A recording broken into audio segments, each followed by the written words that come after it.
सारा दिन घर में पड़ी रहती हो, एक काम ढंग से नहीं करना चाहती। तुम्हें कितनी बार बोला है मेरे तैयार होने से पहले नाश्ता टेबल पर रख दिया करो। तुम्हें ये एक ही बात रोज़ बतानी पड़ती है। शादी के 27 साल हो गए पर तुम्हारी बेवकूफ़ी कम नहीं हुई। तुम्हें तो घर पे बैठना रहता है, मुझे तो काम पर जाना है। अगर ये सब तुम जानबूझकर करती हो तो याद रखना मुझसे बुरा कोई नहीं होगा। आज भी राहुल का गुस्सा सातवें आसमान पर चढ़ा हुआ था।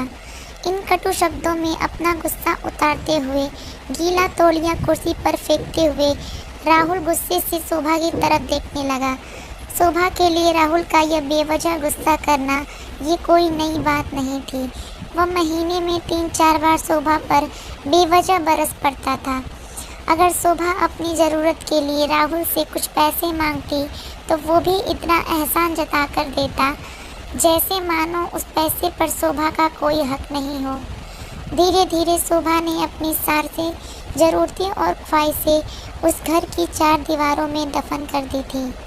सिर्फ नौकरों की तरह काम करना और बेवजह राहुल के गुस्से को खून का घूंट पीकर रह जाना शोभा की आदत बन गई थी।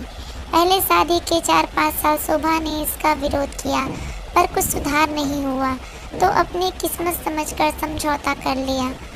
अपनी छोटी मोटी ज़रूरतें जो राहुल के दिए हुए पैसों से पूरा कर लेती थी। जब राहुल में कोई बदलाव नहीं हुआ तो शोभा ने खुद को ही बदल दिया। अब राहुल के कुछ भी कहने से शोभा को कोई फ़र्क नहीं पड़ता था। राहुल की हर बात को वो नीचे सिर झुकाए सुन लेती थी। शादी के 5 साल तक शोभा ने पूरी कोशिश की कि राहुल को बदला जाए, लेकिन फालतू का गुस्सा करना, शोभा को भला बुरा कहना मानो राहुल की आदत बन गई थी। कोई भी बात विवाद होता, राहुल शोभा को सीधा बोल देता, ज़्यादा तकलीफ़ हो तो चली जाओ अपने माँ बाप के घर, क्यों रहती हो मेरे साथ। इतना सब कुछ होने के बाद भी शोभा राहुल के साथ ही रहती थी क्योंकि उसे अपनी बेटी की फिक्र थी और वह जाती भी तो कहाँ। इस उम्र में वह अपने बूढ़े माँ बाप को परेशान नहीं करना चाहती थी। समाज और लोग क्या कहेंगे यह भी तो उसे सोचना पड़ता था।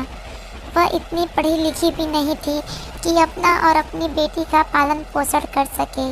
शोभा को अब अपनी फिक्र नहीं थी, उसे फिक्र थी तो अब अपनी शादी होने लायक बेटी की।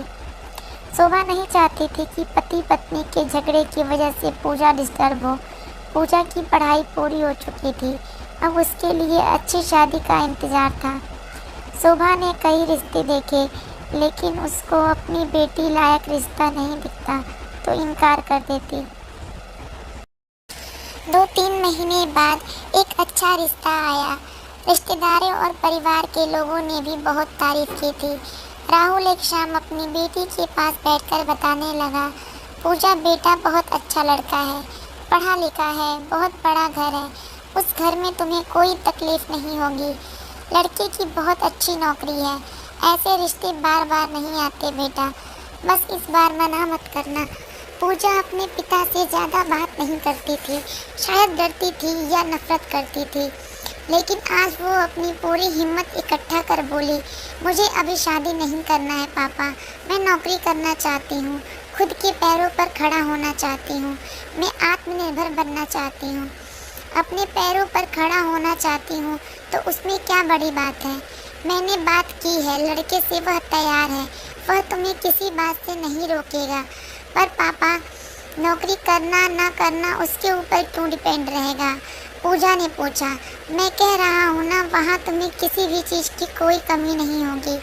ऐसे रिश्ते बार बार नहीं आते, मत ठुकरा बेटा, बहुत खुश रहोगी तुम वहाँ। पापा, क्या मैं उतनी ही खुश रहूँगी जितनी इस घर में मम्मी खुश है? पूजा ने तंज कसते हुए कहा। आज तुम्हारी जुबान कुछ ज़्यादा नहीं चल रही? राहुल गुस्से से आंखें बड़ी करते हुए बोला। पर पापा, मुझे शादी ही नहीं करनी है। शादी के बाद अगर वो लड़का आपके जैसे निकला तो मैं क्या करूँगी? मुझे आपके जैसा लड़का नहीं चाहिए जो बिना बात के मुझ पर चिल्लाए। मुझे कुछ भी अपनी पसंद का लेना हो तो 10 बार सोचना पड़े, कहीं वह नाराज़ न हो जाए। मेरी तबीयत कैसी भी हो उसे फ़र्क न पड़े, रोटी थोड़ी मोटी हो जाए तो वह घर सिर पर उठा ले। उसकी चेकबुक ना मिले तो मुझे गँवार बोले, उसका दोस्त भी मेरे सिर मत दे, हर छोटी मोटी बात में मायके जाने के लिए कहे। मैं इस घर के लिए पराई हूँ। अगर मेरा जीवन साथी भी आपके जैसे बात बात में मायके जाने को कहे तो बताइए मेरा अपना घर कौन सा है जिसे वो अपना घर कहे। राहुल का गुस्सा सातवें आसमान पर था, पर उसके मुंह से एक शब्द भी नहीं फूटे। वह बस पूजा की बात सुन रहा था। पूजा उतना ही बोलकर चुप नहीं हुई। आज पहली बार वह अपने पापा के सामने इतना कुछ कहने की हिम्मत जुटा पाई थी। पापा, आपने हमेशा मम्मी के साथ गलत व्यवहार किया है। आप हमेशा अपने ऑफिस का गुस्सा माँ पर उतार देते हैं। कभी भी इस बात का परवाह नहीं करते कि उन्हें कैसा लगता होगा। आपकी बातें सुन सुनकर माँ ने अपना स्वाभिमान खो दिया है।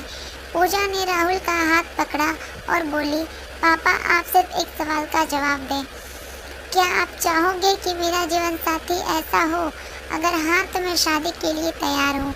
कर दीजिए मेरा रिश्ता आज ही, और ना है तो बनने दीजिए मुझे आत्मनिर्भर। राहुल कुछ भी ना बोल पाया, चला गया। आज उसे शोभा के सामने जाने में शर्म आ रही थी। वह शोभा के साथ किए गए व्यवहार पर पछता रहा था। अगर मैं नहीं चाहता कि मेरी बेटी को ऐसा जीवन साथी मिले जो उसे सुख ना दे सके, तो मैं शोभा के साथ ऐसा कैसे कर रहा था? वो भी तो किसी की लाडली बेटी है। राहुल चलते यह भी सोच रहा था और उसकी आंखों से आंसू बह रहे थे। शोभा को कुछ ही दिनों में अपने पति के अंदर काफ़ी बदलाव दिखे। शोभा सोच रही थी, जो हिम्मत आज पूजा ने दिखाई वह मैंने दिखाई होती तो आज परिस्थिति कुछ और होती। अब पूजा पढ़ लिख कर अच्छी नौकरी कर रही थी। 3 साल बाद उसके लिए अच्छा रिश्ता आया था। आज उसकी विदाई है। आज उसकी विदाई पर पापा बोले, बेटा तू हमेशा खुश रहेगी क्योंकि तेरा पति तेरे पापा जैसा नहीं है। हो सके तो मुझे माफ़ कर देना। पूजा और शोभा को राहुल की यह बात सुनकर दोनों की आंखों से आंसू बहने लगे। आज भी समाज में मेरे और आप जैसे लोग हैं। गलत बात पर राय रखना या अपनी मन की बात कहना औरतों का भी अधिकार होना चाहिए। आज सभी माँ बाप से निवेदन है कि बेटी को आत्मनिर्भर बनने देना चाहिए, क्योंकि ज़रूरी नहीं परिस्थिति हमेशा एक जैसी हो। कभी किसी स्थिति में अगर उसको अपने लिए कुछ करना हो तो वापस माँ बाप का दरवाज़ा ना खटखटाना पड़े।